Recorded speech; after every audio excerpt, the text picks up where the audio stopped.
Welcome to the Fuck It podcast, where fuck it means setting the fears aside and having the courage to embrace who we truly are. On this podcast, we're going to dive deep with you into the juiciest and most transformative aspects of life, and hope they will offer valuable insights and practical tools to support your well-being and growth. We're here to remind you that you're not alone on this adventure called life. So grab a seat. Fuck it. So I want to start this episode with a sharing / contemplating I've been having since we recorded the last 2 episodes. Basically, I'm trying to understand, we have a mission. We want people to be more, we want us to be more open, authentic, vulnerable. And this morning I've been thinking about this idea of vulnerability and opening up to strangers and people that maybe know me, but they don't know me so well. They know us, maybe they know our stories, maybe they don't. We're choosing to share a lot of ourselves in a very open way. We're exposing ourselves to judgments and criticism, and it's okay, it's part of it. And I know it's something that I want to encourage in life for others, for myself, but I'm trying to understand why, like the deep reasoning of why is it worth it? Why is it really worth it to be vulnerable? What do you get from it? Maybe it's not worth it, putting a question mark on that, like what is it? And I wanted to ask you what you think about it, because you are someone that I look at and I see a lot of vulnerability. It can be in personal conversations, it can be in the way you chose to expose yourself. For example, when you made a choice, like I think it was 6 years ago, you went out with your personal story of sexual assault. Which is hard to do in general, but especially as a man, as an Israeli man. And you were always kind of, for me, ahead of the curve in terms of vulnerability since you decided that it's part of your life. And I'm curious to really ask you how you see it and how do you experience it, maybe? So, I think it's something that I'm learning as I go along, because it's not something I knew. And there's like the Renee Brown TED Talk about vulnerability, which I only watched many years later. And first of all, I think the first thing that comes to mind is that it's just the truth. It's real. Being vulnerable is exposing and expressing parts of myself that are real.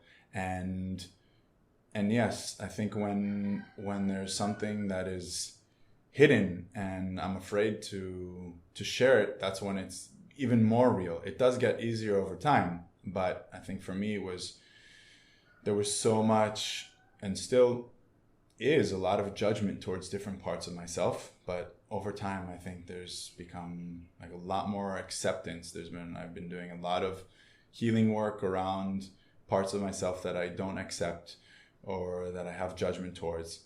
And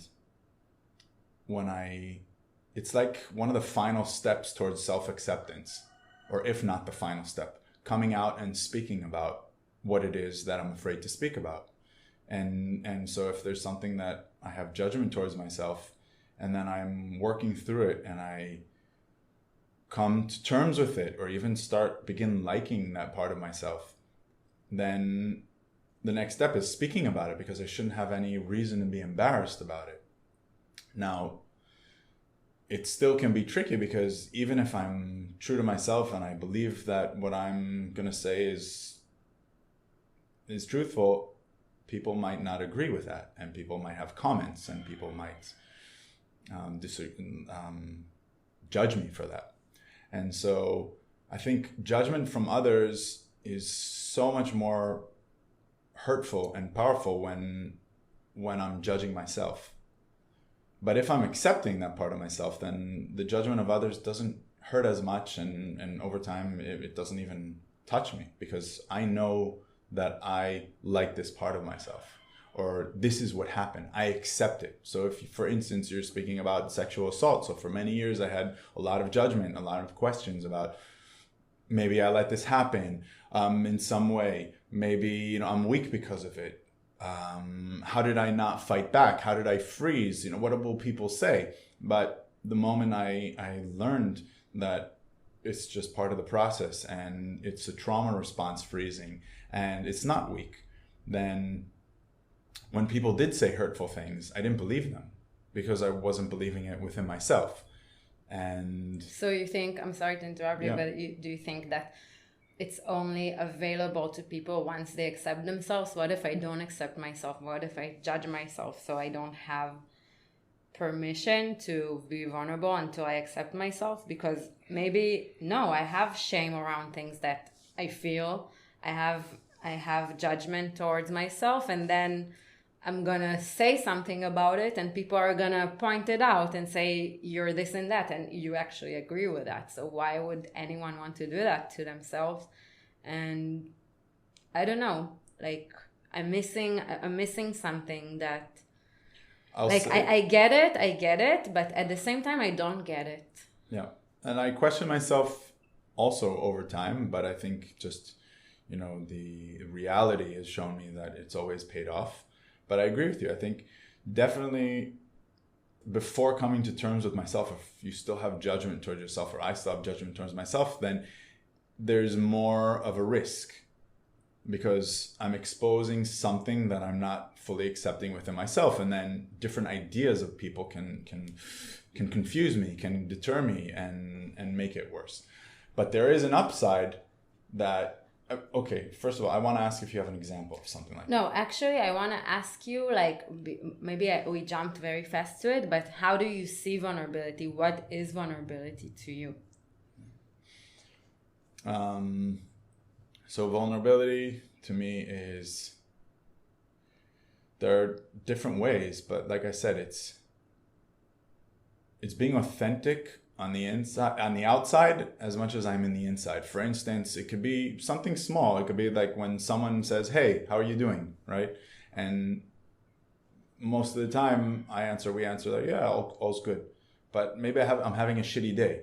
So I don't share that because I don't want to burden someone, because I'm embarrassed, because I want to look strong, because I want to. So there's a spectrum between saying everything's okay to spilling my beans onto someone who's just passing by and is genuinely interested in me. But if I say like, "Oh, I'm actually having a pretty shitty day," then they could be like, "Oh, wow, that's authentic." And then they could be like, "Do you need a hand?" Or maybe they'll be like, "Okay, I don't have anything to do with that," but at least there's something real. Like if we're in this world walking around just saying, "Oh yeah, I'm good," but really we're not, then that's a small example of not being vulnerable and not being authentic.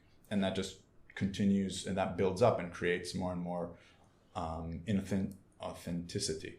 And then it goes up to, you know, crying in public. That's more extreme, okay? Because right now I feel that I want to cry. Right now, you know, we've been in restaurants and we're talking about something, and then the tears are coming and I feel like I want to cry. In the past, I would block it.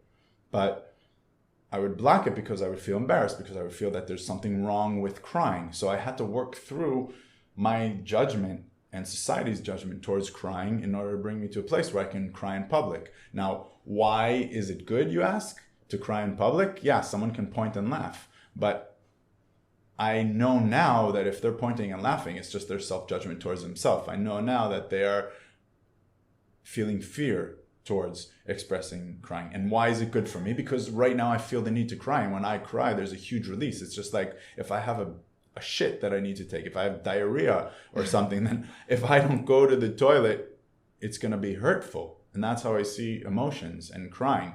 And even so, that person sees me crying, maybe they feel judgment towards me, but maybe other people or even them will say like, "Oh wow, this person is normalizing it." If this person is doing it, and then another person does it, and another person does it, and it causes ripples, then people will feel more okay with being vulnerable. Okay, I get that, but I want to ask you. I'm gonna challenge you a bit more, or not challenge, but just ask you when was the turning point for you? we know each other for like almost 15 years. The first years of us being together, you weren't, I mean, you were vulnerable with me, and I think that's why we connected, because I felt like you were willing to open up quite fast with me, and you shared things that happened to you with me, and I felt like we have a trust between each other. But at the same time, like it took you a few years to become more vulnerable publicly, let's say. And I'm curious to ask, what was the turning point? Was it something that happened gradually? Was there someone that inspired you to do that? Like, how did it happen for you? Because now you're so natural about it, and like literally you're crying in a coffee place in the middle of Bali, and it's something that would never happen 10 years ago. So interesting. I'm sure it was a process, but I'd say that if I can pinpoint the turning point itself, was I was in a really bad place in my life. I was working 10 hours a day. Everything was seemingly perfect in our life. The job, the apartment, Tel Aviv, friends, the money. But something huge was missing, and I was feeling depressed.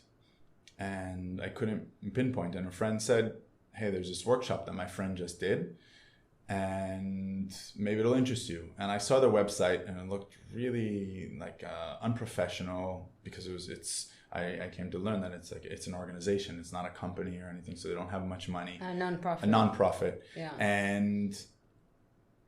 But something about it was really authentic to me. So it called me, and I signed up right away, and it was called It's My Choice in Israel. And there I felt supported in a way that I hadn't felt supported in such a long time. And basically it's a workshop that kind of teaches you and shares with you ways to connect with the full spectrum of emotions, and takes you through anger and sadness and happiness and love, and has different exercises. And it's just 2.5 days, and it was really, really transformative for me, because it got me to a point in life when I was so disconnected from myself, and I wasn't being vulnerable, allowing myself to be vulnerable with myself. And so connected to what you said about this, about, speaking up about sexual assault. So I had not spoken up for 6 years. It happened when I was 16. I didn't speak up till 22 about sexual assault. And I only told you after 6 years, and my parents and a few close friends. And I carried that. And I went to psychologists for a few sessions, and I was like, okay, now I'm good, I'm fine. But I didn't speak, and I didn't share this with anyone, because I still had a lot of shame and embarrassment around it, because I felt that, how could this be? I come from special forces. I'm a grown man. How did this happen to me? And they taught us, one of the exercises there was allowing ourselves to express anger. And anger for me was always I always, anger equaled violence for me. And if you remember, anytime you would raise your voice or be enthusiastic about something in an almost angry way, I would shut down, and I couldn't accept it. And for me, coming in childhood, I experienced anger in a more violent way. And so for me, I couldn't differentiate. And one of the exercises that they had there was basically, they said, choose someone from the crowd and that resembles someone that you're angry at. It could be a mother, a father, a perpetrator, a teacher.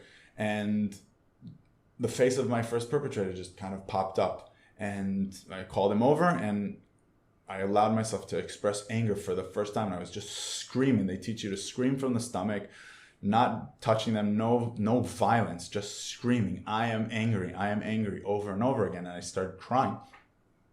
And like snot was coming out of my nose, and tears were running down.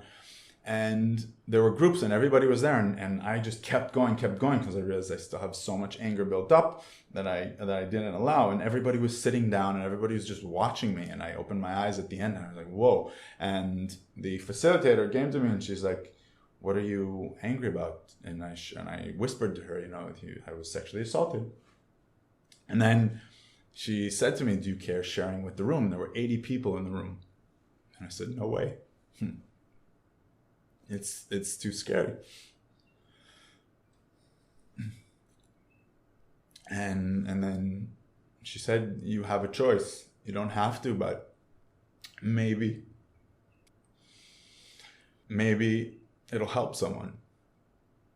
And so in that moment when she said that, it kind of didn't remove me from the equation for myself, but I was like, okay, wow, maybe I do have a responsibility here. And so I shared for the first time my story in front of 80 people.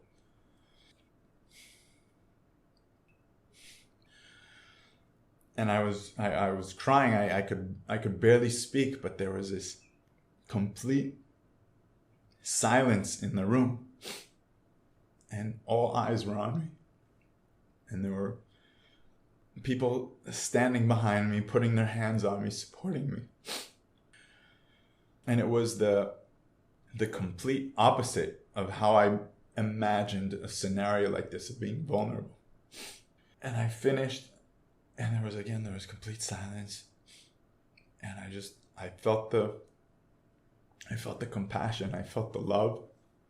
And then different people approached me, and there was one girl who said that, she just realized from my sharing that she had been assaulted when she was a child by her neighbors in a car, and she never spoke about it. She didn't realize till this moment. Another woman came to me, she said, you're so brave. I said, I'm brave. She said, yeah, I just want you to know my father raped me for 5 years when I was a child, but you're brave. And I was like, oh my God, maybe I am courageous to speak up. And this is giving, power to others to speak up because they feel that they're not alone. And then the more I had to dive more into it because it was part of my reality. The more I read about it, and I noticed just how many people are hurt and abused sexually, physically, and it almost doesn't surpass anyone. Almost every person, like every woman, 1 out of 5 boys and men. But when we're not vulnerable about it and we're not speaking about it, we're in fear, then we're isolated. I was isolating myself, and I felt all of this. And the moment I spoke up, first of all, it helped me to normalize myself, and people were courageous enough to meet me and say like, hey, I've been through this as well. Hey, you're normal. And then at the same time, it just gave power to other people. And I was like, oh wow, I've been telling myself this story of being a victim this whole time and my power taken away from me and I'm weak, where now I can actually turn my story, my shit, so-called, into something powerful that can do good in the world and help people. So that was a turning point. That was really, really empowering and powerful. And then, the next step was when you said, why don't you speak up about it? And then I wrote a post about it, and it was just on a larger scale. And it's been a process ever since. And sometimes it's easier on social media than in person, and sometimes it's easier in person. How do you feel now sharing it? I felt a lot of emotion during. Now I feel like a more of a lightness. I felt a lot of energy moving through me. I feel pride in a good way to look back and see the process that I've been through. I feel excitement.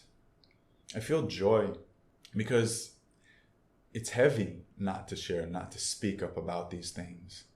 And I think we mentioned it, but like people who are in the closet around anything, but the more well-known scenario is homosexuality or LGBTQIA community. And that's being vulnerable. That's being true to who you are, coming out of the closet, saying this is who I am, and I will suffer the consequences of this or not. But I feel like not being vulnerable, not sharing who we really are, these parts of ourselves, then there's a lot more suffering. It's just, we're like, not accepting myself is, it's horrible. Oh, yeah. I feel so much gratitude hearing you, and I also feel very emotional hearing you. It really touches my heart, and when we keep moving, we don't really always stop to realize what we've been through and what you've been through.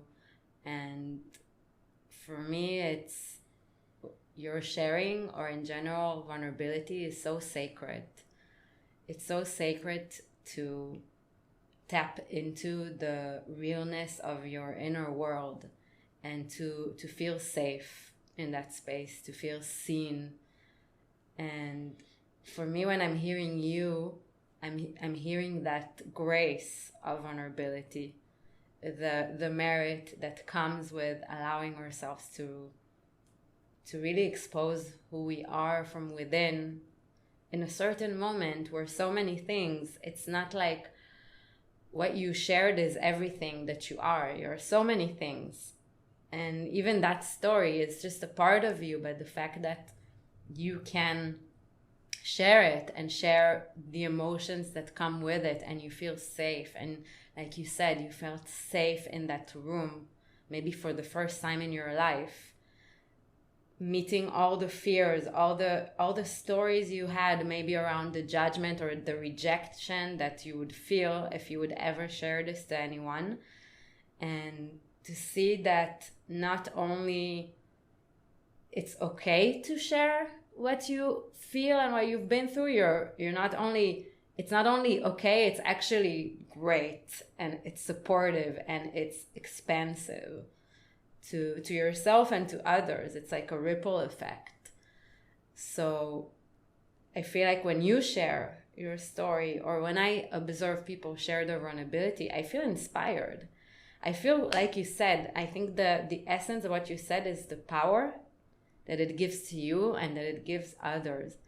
And I feel like there's a difference in the way we share, and also in the way we perceive and like categorize it in our mind. And I want to explain.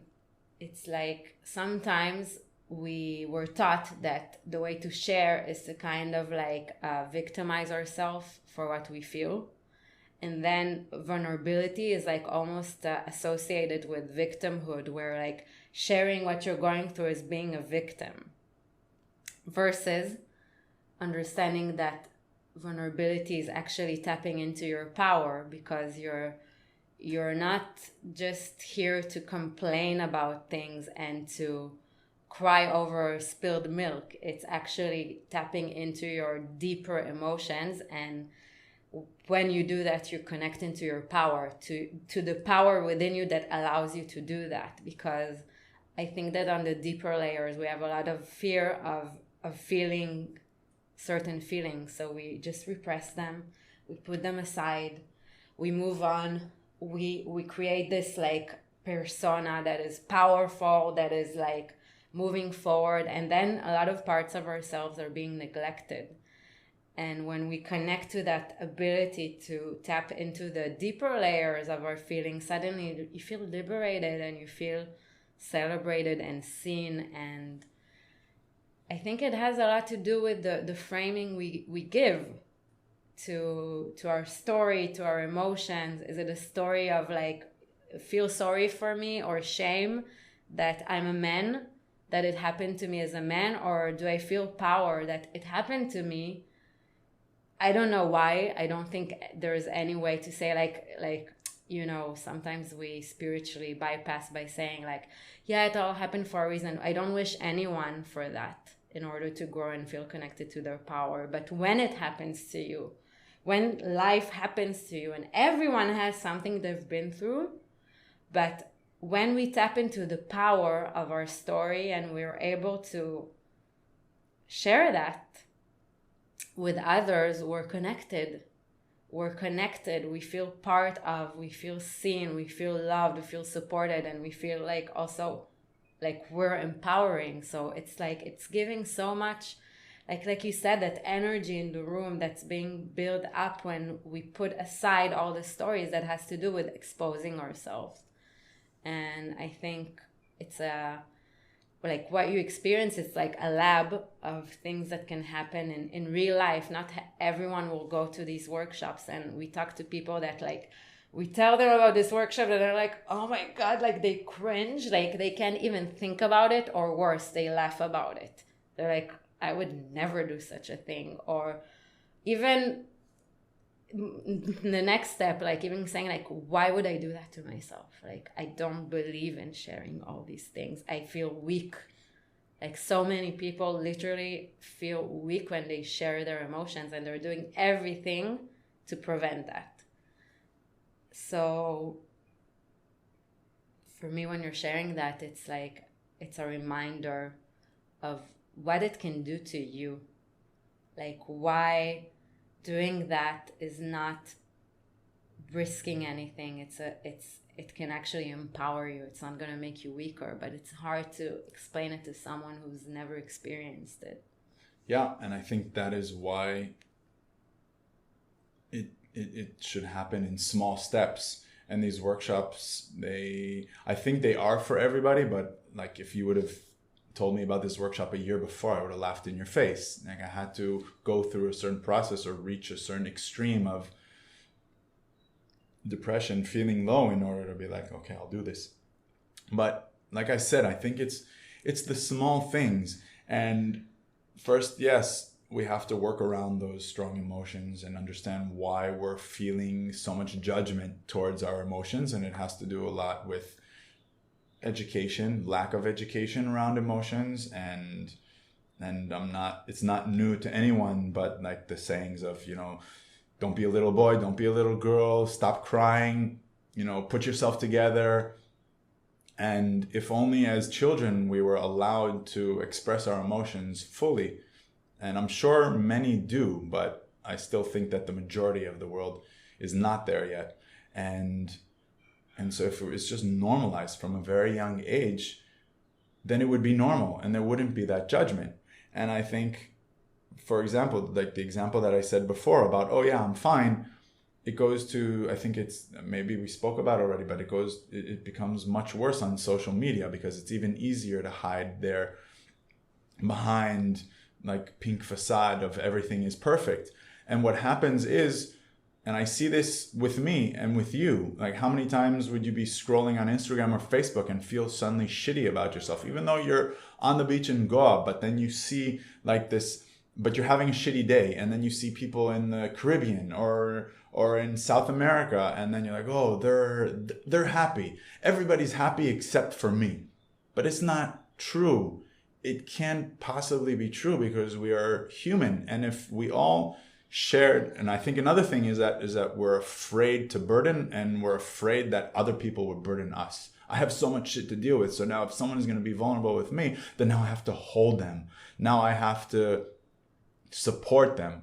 And I want to say that 80-90% of the time, just sharing openly with someone without them judging, without them reacting, without trying to fix anything, it solves it. Like, it doesn't solve, I mean, it goes away. The emotion passes through. I feel supported and seen. I don't need someone to hold me. I just need someone to accept. And I just want others to be doing the same. And then if I see that other people are also going through similar things, it's not that I'm happy, oh yeah, they're also having a shitty, but they're also human. And then I feel more normal about myself. And then my shitty morning is toned down. I don't feel it as dramatic. Yeah. I also think that, like what you said reminded me that for me, vulnerability is a way to connect. When I'm able, every time I feel isolated or disconnected from people around me, I notice that it has to do with the fear of being vulnerable. And every time it's like, it doesn't matter how many times I've done it in my life, it doesn't matter how open I am, I notice how when I start interacting with people, like I'm quite open, I feel like I'm a quite open person, and still I have these inner layers that are kind of like protecting me I think they are protecting me, but they're also isolating me and putting a barrier between me and others. And every time I hit that point where I'm dropping that and I'm being a bit more vulnerable, I feel so much closer to the other person, to the people around me.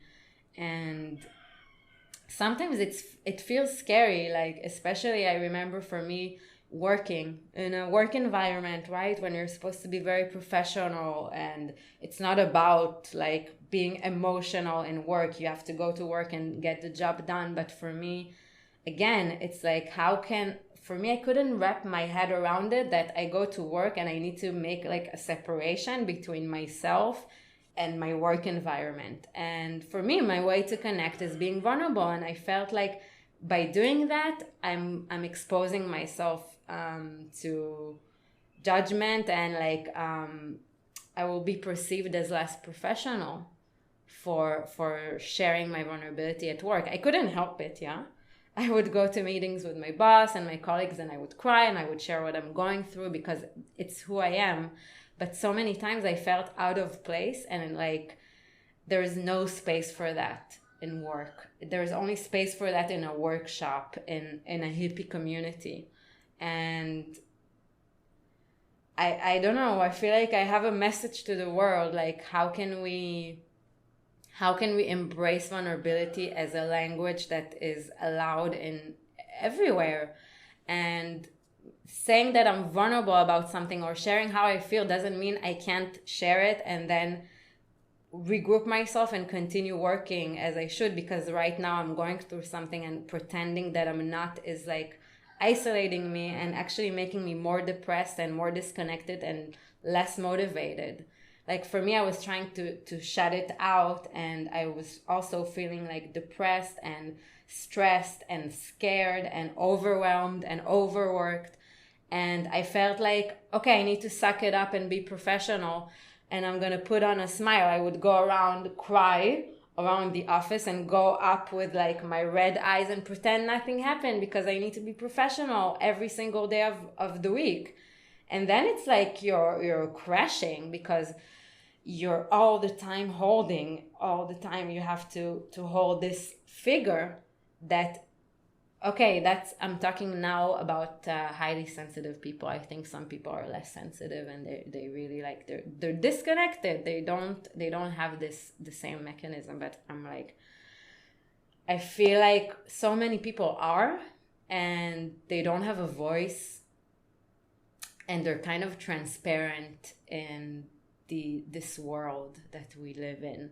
And unless they put themselves in a situation where it's normal, like you said, normalizing, then there's no space for it. And I think I'm coming back to this topic because in a way, I ran away. In a way, like I needed freedom for my vulnerability, and I felt like it's not safe in my day-to-day environment. So I wanted to run away and go to India so I can feel free to cry in front of people, and I could just be my full sensitive person that I am.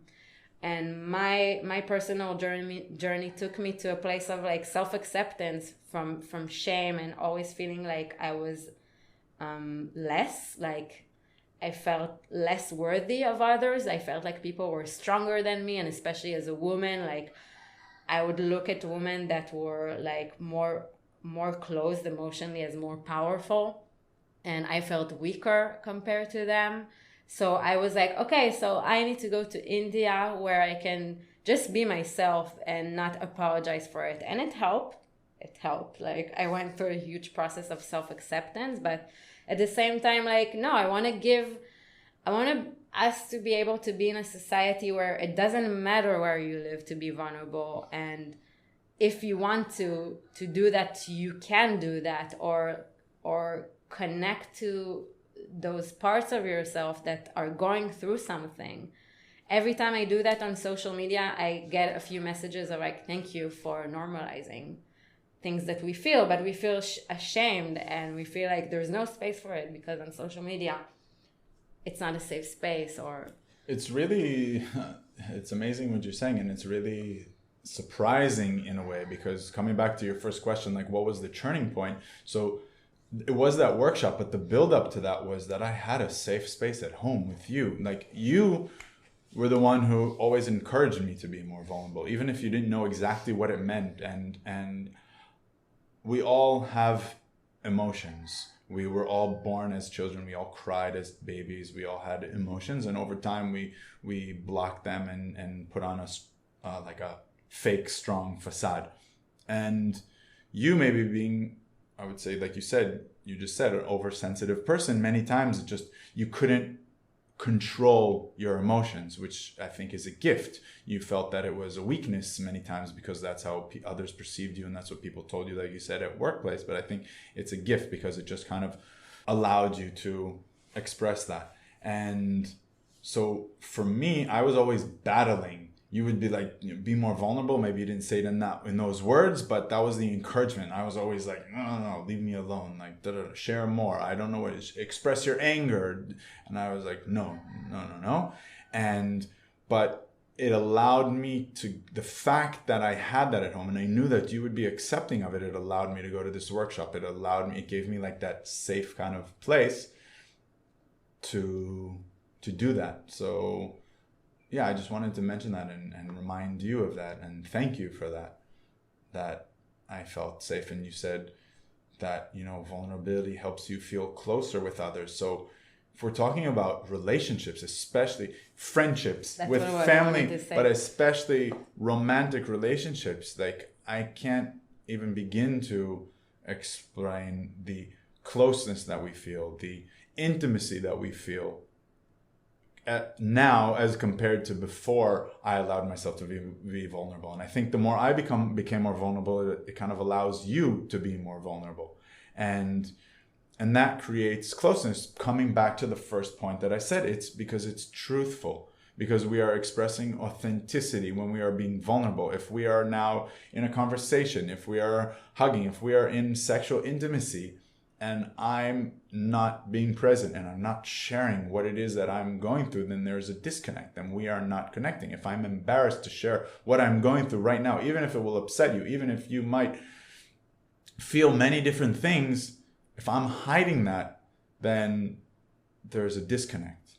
And so bringing that and being vulnerable, being courageous, creates a closeness over time and more intimacy. Yeah, I think many people, I think we're all just trying to feel good, right? We're all just trying to find a way that will feel good in life. And many times it's the thing that makes us feel uncomfortable is the thing that is going to lead us to feeling good in life. It's not going to be like anything we can buy or anything like we're going to get another achievement and it's going to feel good for a minute. But this is like coming back to simplicity and courage. I think it comes down to very like simple tools where you can actually start stepping in slowly, like you said, in steps into a space where you're checking in with yourself. Is it possible to me to open up just a little more? Because people don't realize how much they're preventing themselves from feeling good because they hold on to like the rejection or the perception of what would happen to me if I open up. So especially like you said in relationships, especially like at the beginning when people are trying to discover one another and you're trying to understand who's in front of you, but you're not getting the real story, then you feel the disconnection, and then people like give up and they break up, and again this whole cycle of like frustration and feeling lost and confused or just like fearful and uncomfortable with sharing yourself. And just I feel like it's almost like people who can't see me, it's like all the time walking with your hands closed and you're not free. And there's something about allowing yourself to speak up and say what you feel and say what's going on for you, and it can change all the time, and see that, wow, actually like nothing happened. Like it just made me feel like, freer, when you share something that was on your chest and you're like, oh my God, I said it. And then all the things, all the buildup that you had in your mind is dissolving. Or you could be surprised also. Like you would share something and you would be surprised at what it does to the other person in front of you. So I feel like there's so many reasons why, yes, it's worth it. It's worth it. And I think the reason I'm such an advocate of it is because I felt personally how it affected our lives. But I want other people that maybe are different than us that are listening to this episode will be like, how is it worth it also for them to do this kind of like practice of sharing more. I was speaking to a very close person in my life a few weeks ago, someone that was very fearful of sharing, like very, very fearful of sharing anything personal, and something happened and it forced them to come out and speak up. And the things that it does to a person when you realize you have a voice and you're allowed to express yourself fully, and the people who are meant to be in your life will cheer you for that, and the people that are judging you will just like dissolve and will not be part of your field anymore, your consciousness field. It's worth it because your life becomes more aligned. You feel more connected. You feel like more self-acceptance, right? There's all these self-help books about self-love, self-acceptance, compassion. This is it. This is how you do it. Like when people are asking like, how do you do it? How do you get to a place where you can feel like more ease in yourself? That's the way. That's the way to do it. To create that inner voice that says, hey, it's okay. Whatever you went through, it's okay. All the deepest, darkest part of you that you're so judgmental of, it's okay. And having this inner talk is allowing you to feel safer, to open up, open your mouth, share what you're going through. Give us something so we can know where you're at. And at the same time, I'm working on myself on a personal level on how to connect with people who are really scared to do that. I feel like so many times I can think of people in my life that I'm just rejecting because they're not showing up in vulnerability the way I want them to.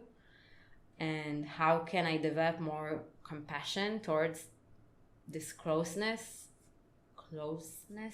that they bring up, and seeing them with more like love and not just reject them because they're not being able to be as vulnerable as I would like them to. So it's another process of accepting others and not just saying, only the vulnerable people are allowed in my life.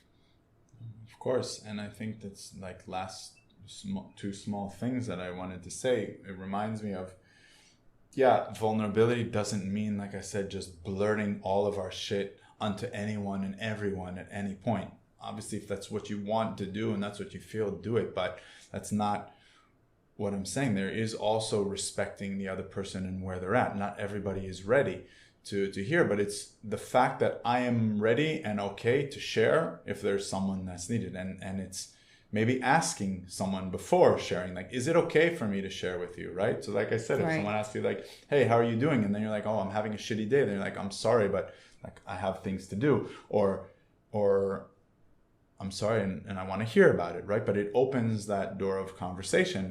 And so it's finding that balance. And also I've been learning over time, you're teaching me, like, because sometimes I'm over vulnerable with people and that makes them feel uncomfortable and creates them, either to feel like more closed off. And in the end, I want to feel closer to people. And yes, vulnerability can also be a deterrent. Yeah. So it's finding that balance in who and how much I'm doing with everyone, and also where I'm acting from. Is it just because, hey, I just want to see myself and share and or if like I really just want to be more authentic and I want to be more connected. And the two more things. And another small thing that really helps, like I said, is I think one of the biggest fears vulnerability is that fear of being judged and perceived as weak.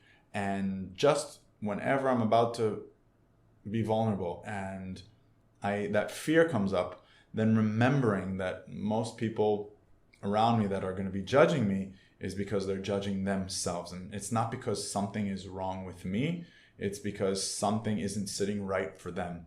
And just to remember that kind of empowers me. And if there's that judgment, then I can kind of see that hurt part of them and say like, hey, I want to give that a hug as well. And I see their pain and I see their fear as well. And it's if they're saying, oh, you're so weak or you're so silly or stupid for sharing this, then I know it's not true. And the last thing is the fears that I really believe, because this is what I'm learning over time, that one of our things as souls in a human body in this world is to face our fears. Now, many times fear is really an indication of danger. It could be, right? If I see a fire and I'm afraid to touch it because it's too hot, I'm not going to go into it. But many times it's deceiving, the fear. And many times you actually need to step in to that fear and be courageous. And that's where a lot of our growth, or at least a lot of my growth, has been. Yeah. And so, yeah, because you mentioned fears before, so that's something. Yeah, and I think of all the people, the famous one and the personal ones I met in my life that inspired me so much through their courage to step up and speak up. So taking us back to the beginning of the episode, I really feel like sharing your story was a great reminder of the ripple effect that you had on people when you shared your personal story, and you being able to step up in courage and share in vulnerability. What happened to you was actually empowering you and empowering others, connecting them to their stories, feeling like they're not alone in whatever they're going through. I think that's also something that was very resonating from your sharings. Like, it became viral and there was articles about it, and you got so many people writing you and messaging you and talking to you about what it did to them. And that's something also to remember when we do that. And I think maybe the final note is like, okay, we said so many things, so how can we help people who are just at the beginning of the journey, or maybe what we said touched them in a way and it's like, oh my God, I want to do that, but you're so far ahead of me, and how can I can't see myself do that.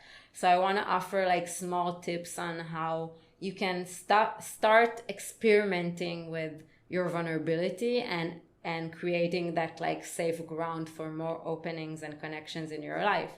So I feel like one step is noticing like one thing in yourself that you want to share but you're afraid of, and it can be something very small. Maybe you're not ready to share big things, but even like you said, I'm not having the best day, so maybe practicing when somebody's asking you how are you, so just to be more honest about it, and you don't have to go into the details, but just say, oh, today I'm not feeling great. So already that was a step into being more authentic to what you truly feel.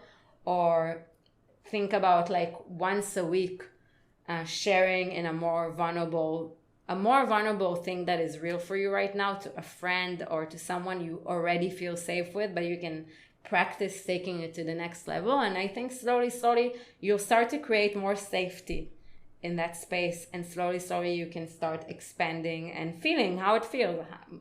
Does it feel good? Keep going. Will start attracting people who are supportive to this type of communication, and there will be people who may step away and leave, but those are the actual people you're frightened by to share, and that will attract. And I just wanted to say that we spoke a lot around vulnerability. It's many things, but the topics, sexual assault, crying, sadness, depression, that's one side of vulnerability. But I also want to invite like being happy and joyful. That is also being vulnerable. If that's what I'm feeling in the moment, but I don't want to cause a scene. Moment. I don't want to be too loud. I don't want to be too much over.